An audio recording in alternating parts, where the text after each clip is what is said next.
Pemilik toko cantik sedang mengganti bohlam. Tidak disangka, kurir makanan datang.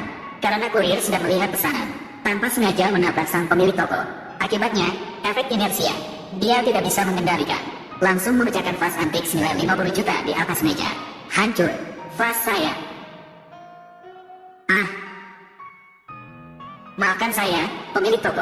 Saya tidak bermaksud begitu. Lu Xiaoqian, saya akan menggantinya untukmu. Mengganti. Dengan apa saya bisa mengganti? Ini adalah porselen biru dan putih asli. Senilai 5 juta. Ketika mendengar harus mengganti 500 juta, kurir terkejut, sehingga dia gemetar saat mengambil pecahan. Akhirnya, dia tidak sengaja terluka. Kemudian, langit tiba-tiba bersuara. Ternyata, vas itu menyimpan Dewa Tua.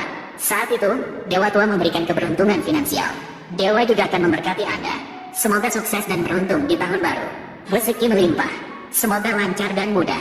Namun karena vas pecah oleh pemuda, Dewa Tua baru bisa keluar dari kesulitan. Untuk mengucapkan terima kasih atas menyelamatkan nyawa kurir, Dewa Tua memutuskan untuk mengajarkan kepadanya kemampuan mata langit yang telah hilang selama 300 juta tahun. Kekuatan dari kemampuan ini tidak boleh dianggap remeh. Kemampuan ini tidak hanya bisa melihat segala sesuatu, tetapi juga bisa melihat kondisi tubuh semua orang. Sementara vas ini sebelumnya adalah hadiah yang dipilih dengan hati-hati oleh putri keluarga Su untuk kakeknya. Sebagai hadiah yang dipilih dengan teliti, namun sekarang hancur berkeping-keping. Oleh karena itu, perlu segera mencari hadiah pengganti. Maka kurir menggunakan kemampuan mata langit untuk melihat toko barang antik pemilik restoran dan menemukan bahwa jam kuno di sampingnya adalah barang langka. Pada saat yang bersamaan, Nyonya Su bertelepon, mendesak pemilik restoran untuk segera mengirim vas ke rumah Su.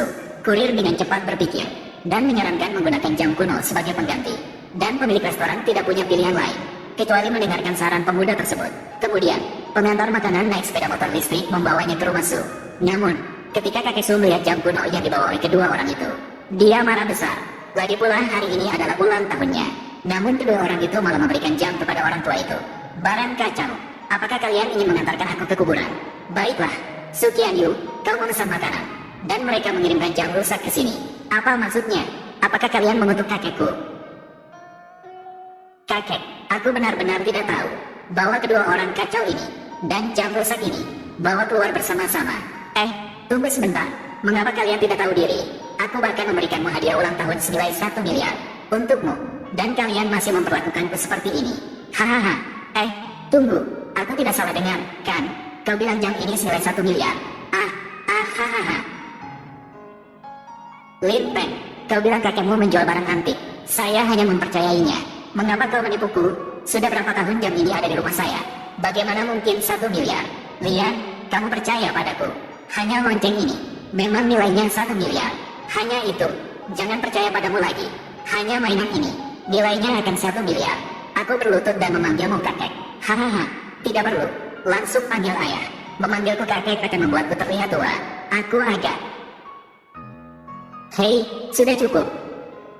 Pemuda, hari ini ulang tahunku yang ke-80. Sebenarnya aku tidak ingin ada pertumpahan darah. Kamu benar-benar tidak menganggap serius keluarga Su. Seseorang datang. Bawa ini. Orang yang tidak tahu diri. Bahkan lonceng jelek ini buang bersama-sama ke tempat sampah. Serang, tunggu sebentar. Tunggu sebentar. Bangga diri. Bukankah ini tangan suci mata surga? Apakah itu Master Huang Qianqiu?